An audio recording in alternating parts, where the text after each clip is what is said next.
What's going on, everybody? Welcome back to the Realms of Metal. Eddie here, back with you from my happy place, my metal room here in the woods in Pennsylvania. We've been doing these videos on, 15 perfect death metal records to start your collection with. We did a thrash metal one, and I thought it would be kind of cool to do a traditional heavy metal one. And I got to be honest with you, this was a lot harder than the death metal or thrash metal ones that we did. Like, we're going back to the roots of heavy metal here. So, like, if somebody walked in here, if like Mr. T walked in here and said, "Hey, fool, I need 15, in case you can't count, 5, 10, 15 traditional heavy metal records that you think I should start my collection with. And you can only use one from each band. So you can only pick a band once." I'm like, you know what, Mr. T? I could probably do that for you. And I want a bonus. I'm like, whoa, now you're crossing the line, because we never do that here on the Realms of Metal. We never put a bonus in on anything. Yeah, right. We put a bonus in on everything here. So 15 traditional heavy metal records to start your collection with, and a bonus. This was an agonizing list for me. Like, I've been working on it for 3 or 4 days now, and you got to pay homage to the fathers of the genre who started it, right? So keeping that in mind, one band per list. Now, I kind of cheated on here a little bit with that, and you'll understand why once I get to it. So it's traditional heavy metal, no thrash. We're doing our separate thrash perfection lists. There's no hard rock. Like, I could have easily, if I had to include hard rock, like, I would have put, the first Van Halen record. I would have put Back in Black or Highway to Hell. I would have put Appetite for Destruction. So traditional heavy metal. Now, that said, there are a couple on here that kind of toe that line between hard rock and heavy metal. And when we get to them, we'll talk about that and what you guys think, if they're hard rock, if they're heavy metal, if I should have even included them on this list at all.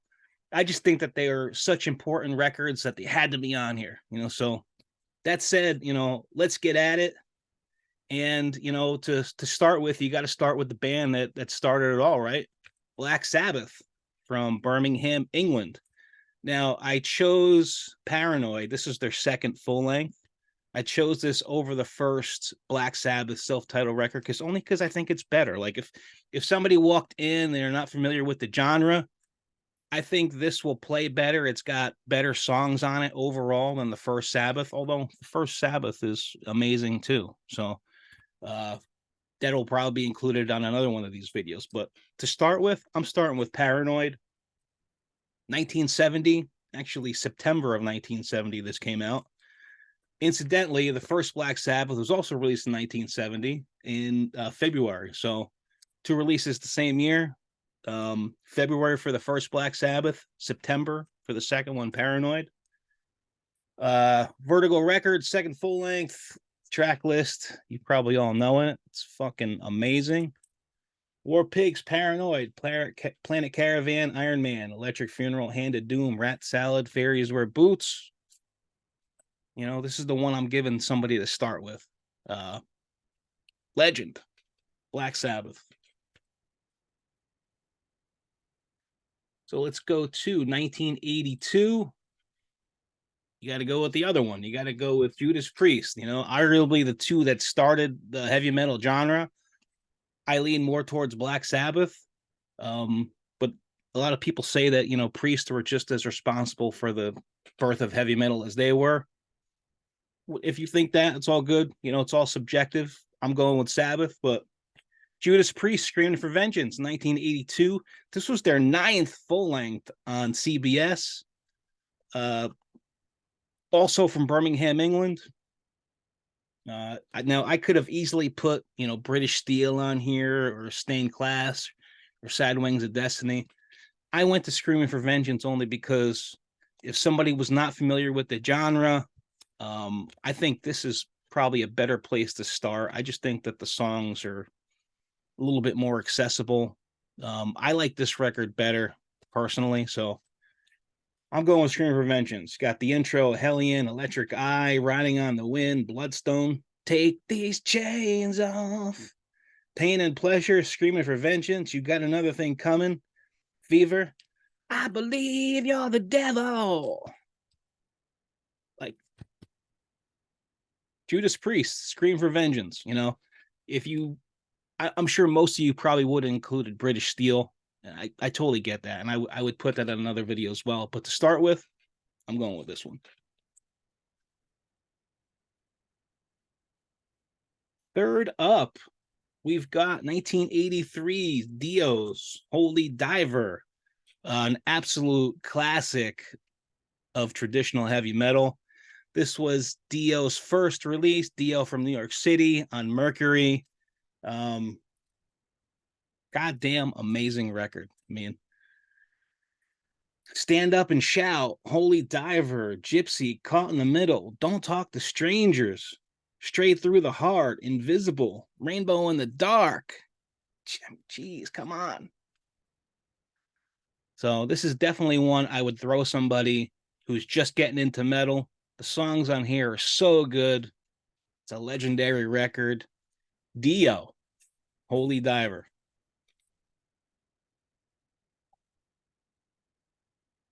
So let's go to 1982. Iron Maiden's Number of the Beast.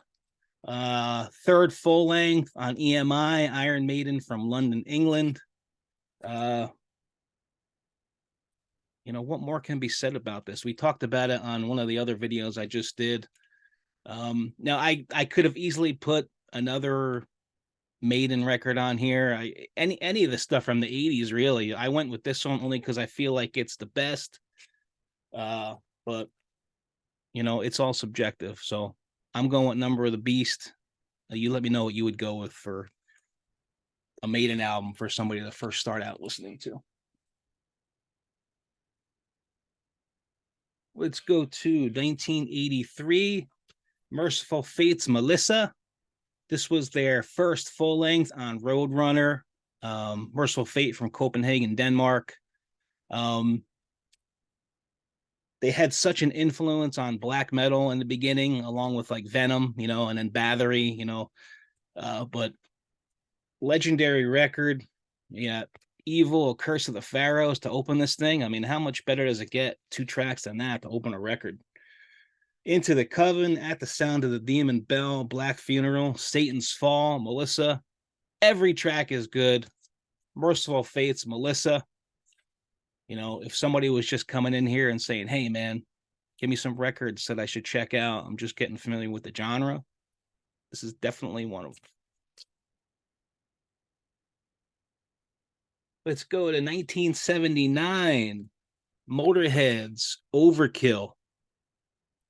This is my favorite Motorhead record, along with probably 1916. But I went with this one because it was probably, you know, this one's older, you know, 1979, more traditional. More artists got, you know, influence from this than a lot of stuff. So I figured that was pretty important. I mean, you've got Overkill, Stay Clean, I Won't Pay Your Price, I'll Be Your Sister, Capricorn, No Class, Damage Case. I mean, great stuff. They even got the B-side on here, the B-side of Overkill on this version, which was Too Late, Too Late.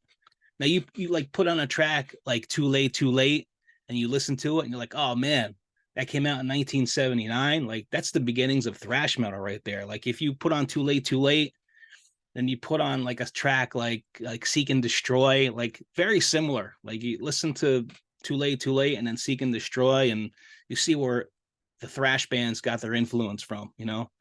Legendary record. This was their second full length on Bronze Records. Motorhead from London, England. An essential must have.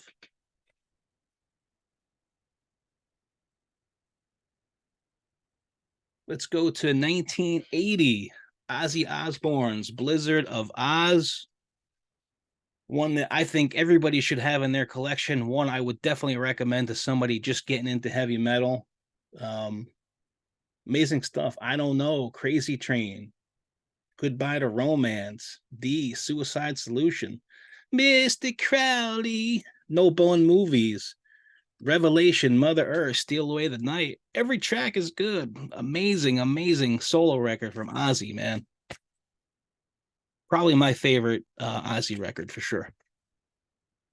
Although I think probably Over the Mountain is probably my favorite track, which is not on this record, but overall, 10 out of 10 for me. Great record.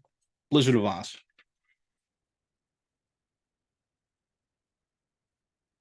Let's go to 1987. This could be a controversial pick. I don't know. You tell me. King Diamond's Abigail. As I was looking at records and artists and discographies, I'm a big King Diamond fan, Merciful Fate fan, always have been. And Abigail is something that every metalhead should have in their collection. Somebody just starting out, I would definitely recommend Abigail. This was their second full length on Roadrunner. The intro is Funeral, then you got Arrival, A Mansion in Darkness, The Family Ghost. I mean, how great is The Family Ghost? I mean, that's worth the price of this record alone. Seventh Day of July, 1777, Omens, The Possession, Abigail, Black Horseman. Just about a perfect record in my book. King Diamond's Abigail. How do you beat it? So good.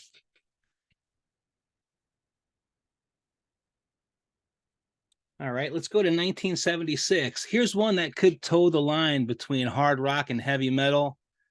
Whatever you consider it, I feel like it should be on this list. Somebody just starting out, getting into metal, and that's Rainbows Rising.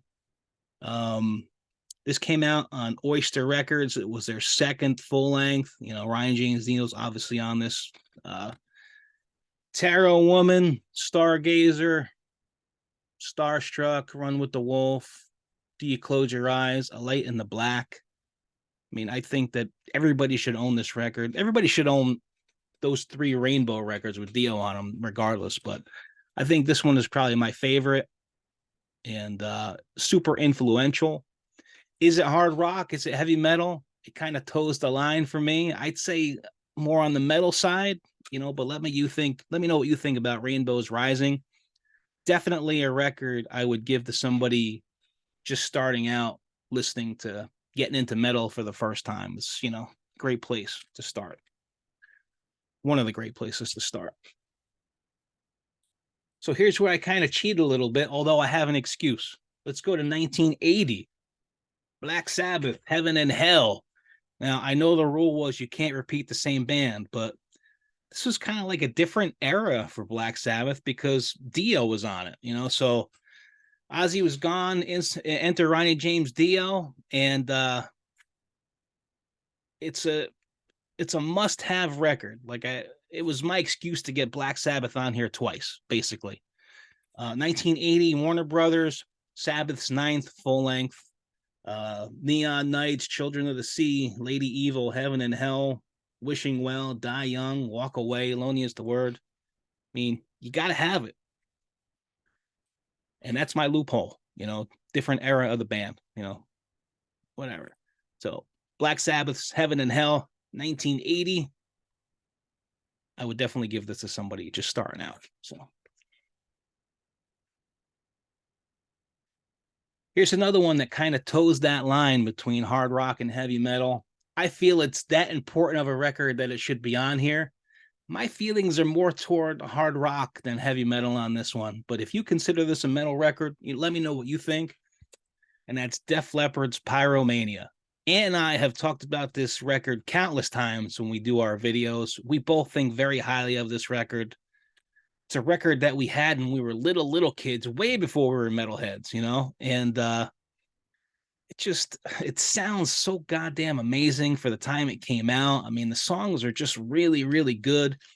This was their third full length on Mercury. Of course, Def Leppard from Sheffield, England, you know, new wave of British heavy metal coming out. Is this one new wave of British heavy metal? I don't know. Probably not. But like the earlier stuff definitely was.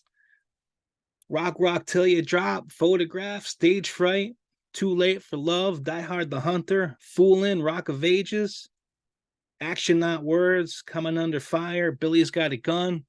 Every song is good. This is an original pressing, by the way. I've had this since I was, you know, we talked about that used record store I used to go to. This is another one that was in my pile back then, and it's actually beat up pretty good, but it's got sentimental value for me, and I got the CD too anyway. But Def Leppard's Pyromania, 1983. Let me know what you think. Is it hard rock? Is it metal? Does it toe the line? Like I said, I think it's more hard rock, but it's got some metal in it, and I think it should be on this list. Again, if somebody came in and said, Ed, give me 15 records you think I should check out, I'm putting this one on there. So, Pyromania. Let's go to 1984. I don't know if this is going to be controversial or not, but it was an important record for me growing up. And that's Twisted Sister, Stay Hungry. Twisted Sister from Long Island, New York. Their third full length on Atlantic. And this is such a great record, man. Like, yeah, it's a record that I grew up with, even when I was a little kid, you know.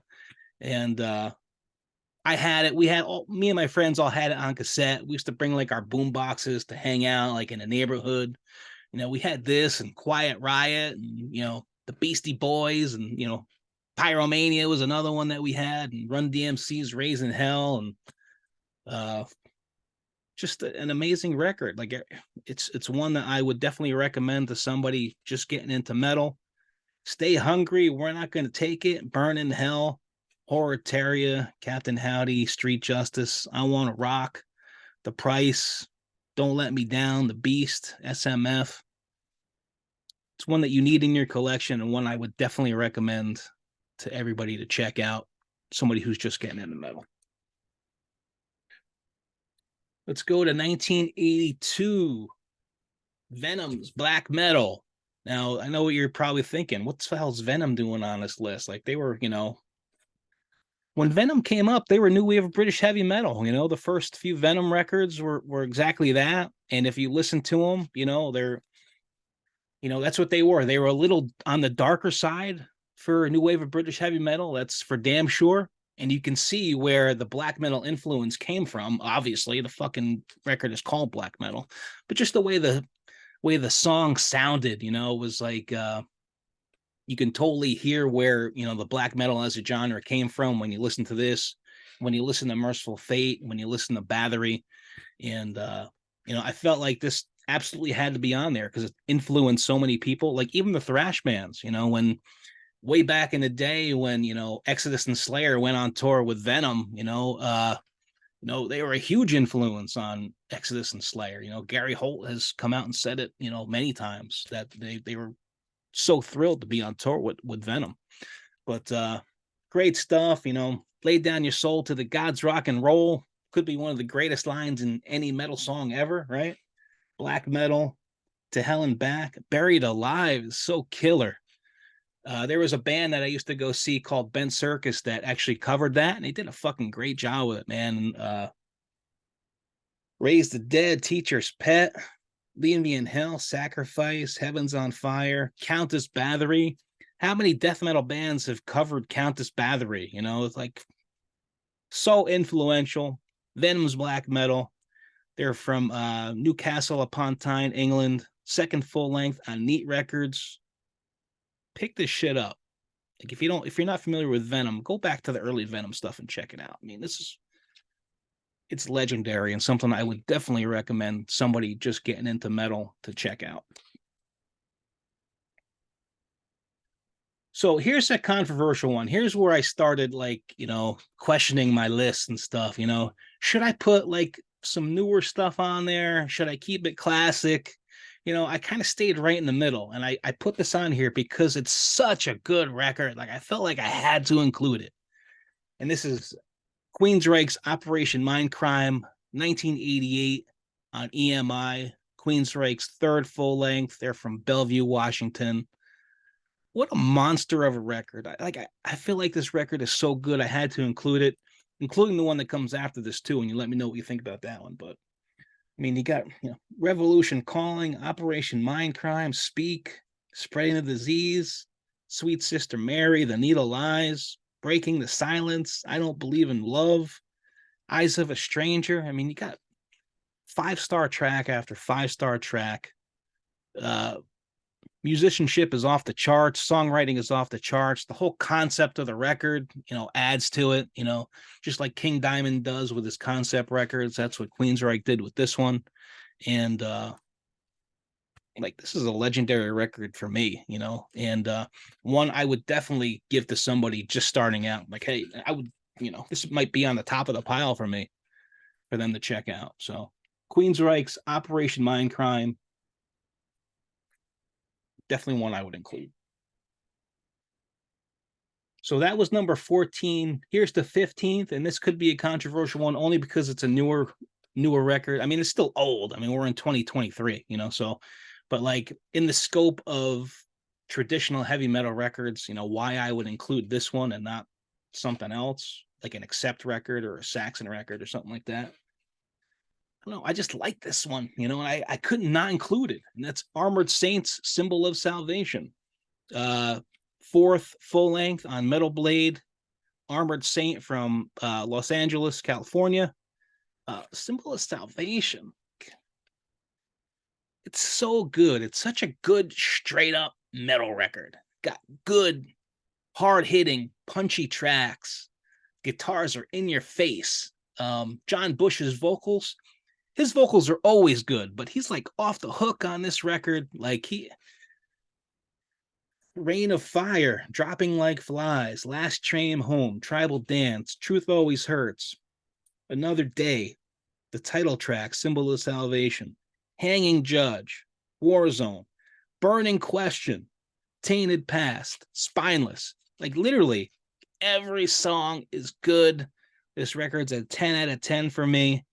And, if you're looking to give somebody some perspective from the stuff that came out into the 70s, like, this came out in 1991. So, like, I know Armored Saint had records before this that came out in the mid 80s and stuff, but I'm giving them Symbol of Salvation. I think it's that good. You let me know what you think, but I've always loved this record since it came out. It's a special one for me, and that's why I include it.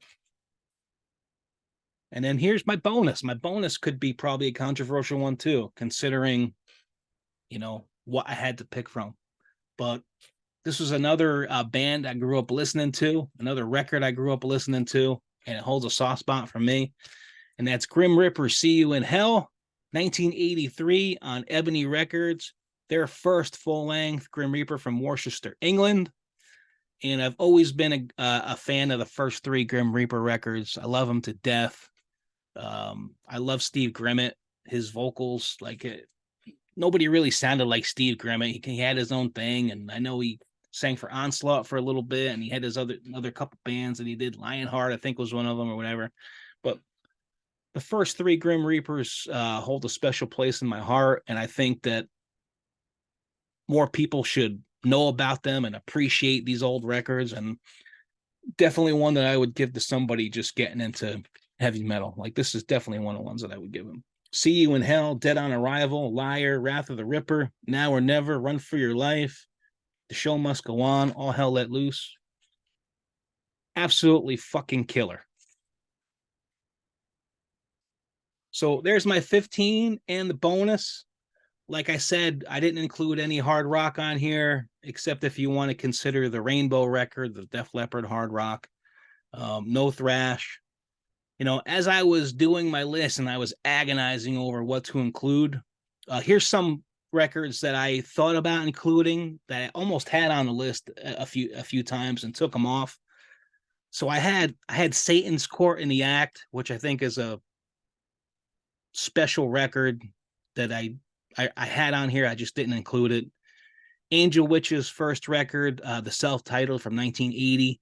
Now, looking at that Angel Witch record, it was so influential on a lot of bands, and but believe it or not, I like the second Angel Witch better, which was Screaming and Bleeding. So that's kind of like why I took the first Angel Witch off. I had it on there, I took it off. I looked at the Saxon discography. I thought about including, Wheels of Steel or Strong Arm of the Law, and I listened to both of those records the other day, and I just didn't think that they held up front to back like some of these records that I included on here did. Except the same thing, Restless and Wild, what I looked at, Balls to the Wall. I mean, I love both of those records, but I just don't think they're strong enough to be on this list. But except as a band that I looked at Manowar's Fighting the World. As much shit as Manowar gets, Fighting the World is a favorite of mine that I almost included on here.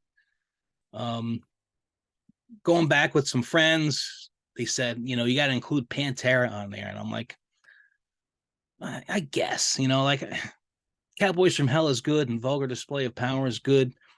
Do they deserve to be on here with, Black Sabbath and Judas Priest and Iron Maiden and Merciful Fate? Like, I don't know. Like, I like those records. Don't get me wrong, but I couldn't put them on here. Halloween, Keeper 1 and Keeper 2 are two that I looked at and toyed with putting on here. I just couldn't do it though. Love those first two Keeper records.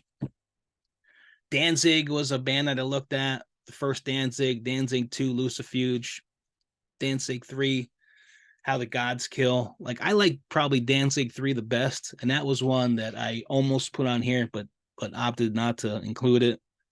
Candlemas's Nightfall wasn't one I was looking at that I had on here that I ended up taking off for something else. And also, this might be controversial, but I thought about including Metallica's Black Album because I really don't think that's a thrash record. It's got elements of thrash. And then, like, as I was looking at it, I'm like, like, it's a pop metal record with thrash influence in my book, So I left it off here. I mean, I know it's sold over 30 million copies or whatever. Maybe I'll include it on another one, but I couldn't put it on this one. So let me know what you think. Let me know what you think of the picks. Number one, if you think something that should not have been included on here. And like I said, I can do another one of these with another 15 and, make some people happy and put their records on here too. But for me, I got these 15 and that bonus. And, let me know what you guys think. Throw your suggestions down below. Like I said, if there's anything you think should not be on here, let me know. It's all good. And, it's all subjective, right? This music, it means different things to different people. And I totally get that, so it's all good, whatever you say. Ant and I appreciate you guys liking the videos and throwing comments down. So please continue to do that. We love engaging with everybody. We love talking about this music. And that said, have a good rest of the day. Take care. Ant and I will see you guys again real soon.